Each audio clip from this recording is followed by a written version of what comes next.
Somos da CarbonFi, o podcast da Carbon Business School, a escola de negócios do mercado de crédito de carbono e finanças regenerativas. Olá, para quem está nos acompanhando hoje.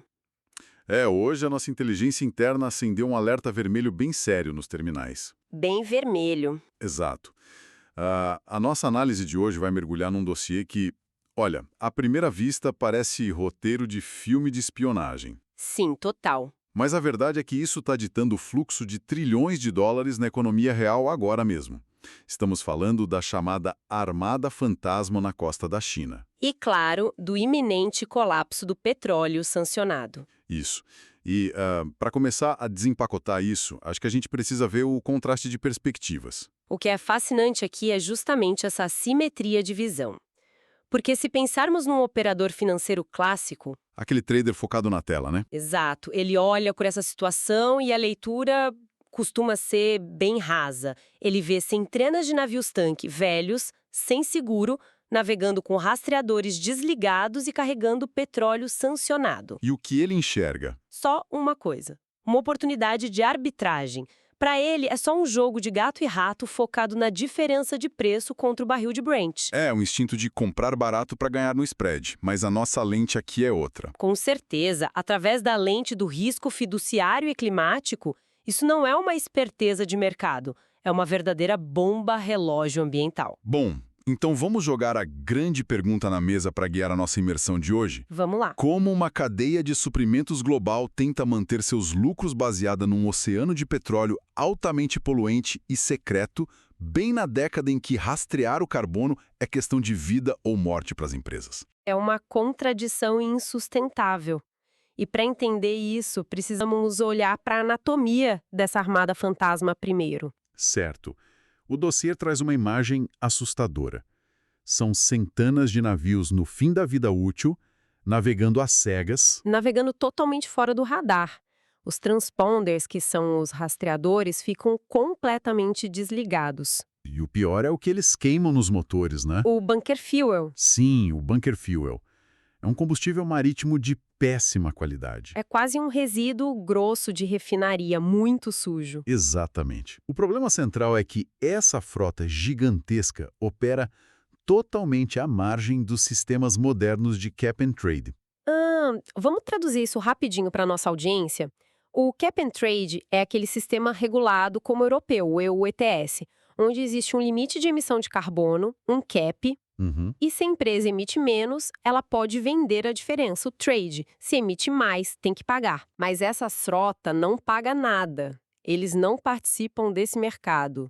Isso não é apenas tentar driblar sanções ocidentais.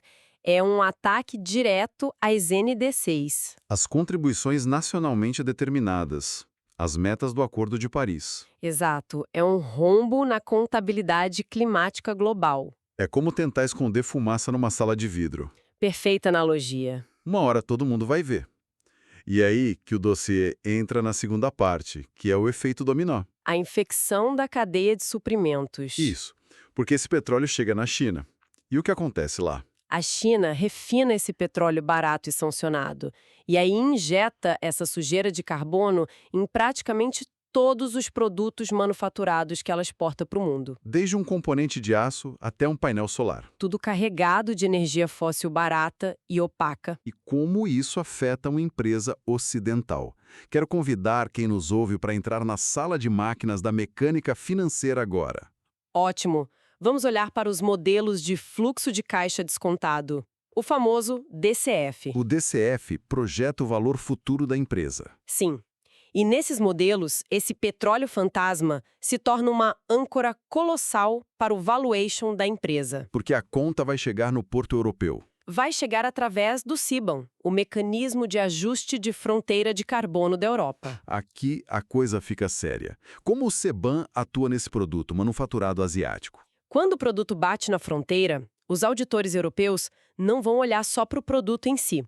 Eles vão calcular as emissões de escopo 3 dessa importação. Escopo 3, aquela dor de cabeça das emissões indiretas de toda a cadeia de valor? Exato. A logística, a extração, a energia usada na fábrica lá do outro lado do mundo. E é nessa auditoria rigorosa que o petróleo fantasma é descoberto. A sala de vidro revela a fumaça. Revela. E o CBAM cobra a fatura ali mesmo na alfândega. Então, o que tudo isso significa na prática para a margem da empresa importadora? Significa impostos punitivos estrondosos. O custo adicional simplesmente destrói a margem EBITDA da operação. O lucro operacional derrete. Derrete a ponto de transformar toda aquela infraestrutura que dependia desse produto em ativos encalhados, o que chamamos de stranded assets. Uma fábrica inteira pode virar um cemitério de ativos da noite para o dia. Da noite para o dia, a conta daquela energia supostamente barata e opaca finalmente chegou. Certo. Aqui é que a coisa fica realmente interessante para nós. Vamos trazer isso para o nosso quintal, para o Brasil. Vamos. Porque com esse colapso asiático e essa pressão europeia absurda... Que vai aumentar, diga-se de passagem. Sim, vai aumentar. Como isso afeta o custo de capital do nosso produtor rural e das grandes empresas do Ibovespa? Afeta de forma estrutural. Esse colapso na Ásia prova definitivamente que a opacidade é um passivo financeiro imperdoável hoje em dia. Um risco gigante. E no Brasil, isso gera uma valorização imediata do que a gente chama de prêmio de transparência. A nossa regulamentação está ajudando nisso? Como escudo? Muito. A Resolução 193 da CVM é o grande marco.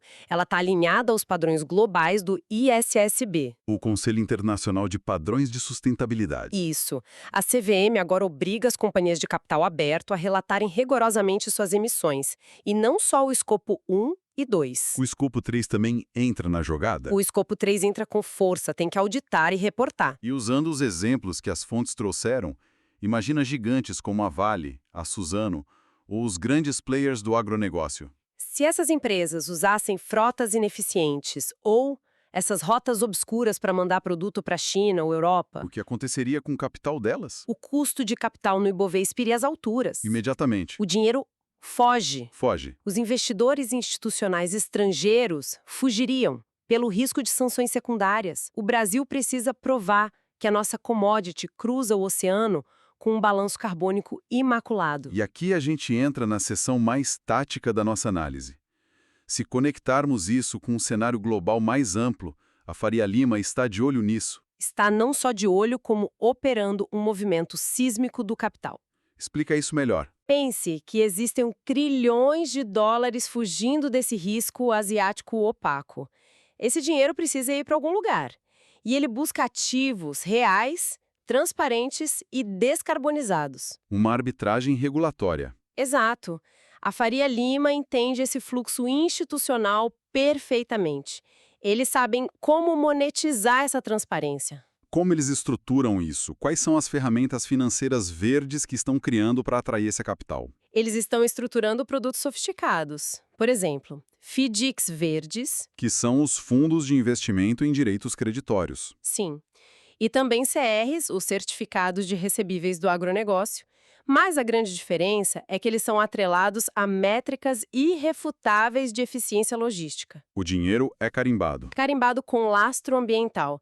E a mecânica disso é maravilhosa. Vamos detalhar essa mecânica. O exportador brasileiro vai ao mercado captar dinheiro e ele consegue o chamado Greenium, né? O prêmio verde. Ele consegue captar com uma taxa mais barata justamente pela transparência. E o que ele faz com esse capital? Ele investe. Vira CAPEX. Vira CAPEX puro para garantir a rastreabilidade de ponta a ponta da operação dele. Isso gera créditos de carbono de altíssima integridade. E ainda tem a tesouraria no meio disso. Claro, a tesouraria da empresa faz o hedge climático para se proteger de variações. O resultado de tudo isso? Uma commodity estruturalmente limpa. Com risco climático e risco legal absolutamente zero. É um resumo da ópera bem claro. Enquanto a Ásia tenta esconder seu petróleo sujo e sufoca sob o peso das próprias sanções, a Faria Lima monetiza a transparência e blinda o agronegócio e a indústria nacional. É a separação clara de quem entende o novo jogo e quem ficou no passado. Falando no novo jogo, a nossa inteligência também trouxe projeções táticas para a janela dos próximos 12 a 36 meses, o futuro imediato. Sim, o curto e médio prazo. O que a gente pode esperar? Serei categórica que o escrutínio sobre o transporte marítimo, shipping, será total. Não vai ter espaço para manobra. O capital institucional vai fazer o quê? Vai fazer uma triagem binária. 0 ou 1. Sem meio termo. Sem meio termo. Cadeias de suprimentos que estiverem expostas a frotas fantasmas sofrerão liquidações massivas de seus ativos financeiros.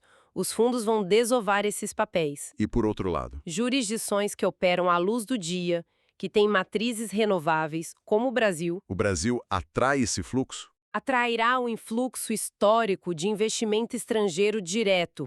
O IED vai procurar porto seguro em quem tem transparência comprovada. Qual seria o recado final, a diretriz executiva para os C-levels que estão acompanhando a nossa análise? Para executivos e gestores de patrimônio. A diretriz fiduciária é cristalina. O balanço financeiro não aceita mais atalhos. A época do jeitinho logístico acabou. Acabou. Tentar burlar a transição energética usando uma frota duvidosa não é esperteza, é suicídio corporativo. A âncora afunda o navio e a empresa junto. Exatamente. A recomendação é auditar a cadeia de suprimentos, o supply chain, com rigor algorítmico, ponto a ponto, e usar o crédito verde da Faria Lima, que comentamos, para financiar essa transição. Para garantir que as margens não afundem. Para blindar as margens contra essa âncora pesadíssima que o mundo inteiro agora consegue ver. Sensacional. Dessa nossa imersão mostrou como uma decisão logística aparentemente distante muda a geopolítica financeira inteira. Tudo está conectado no mercado global. E para encerrar a nossa análise, quero deixar uma provocação para quem está nos ouvindo refletir ao longo dessa semana. Se o capital global vai fazer uma triagem binária implacável entre a luz do dia e a opacidade, o que acontece com as economias inteiras que não conseguirem limpar suas frotas?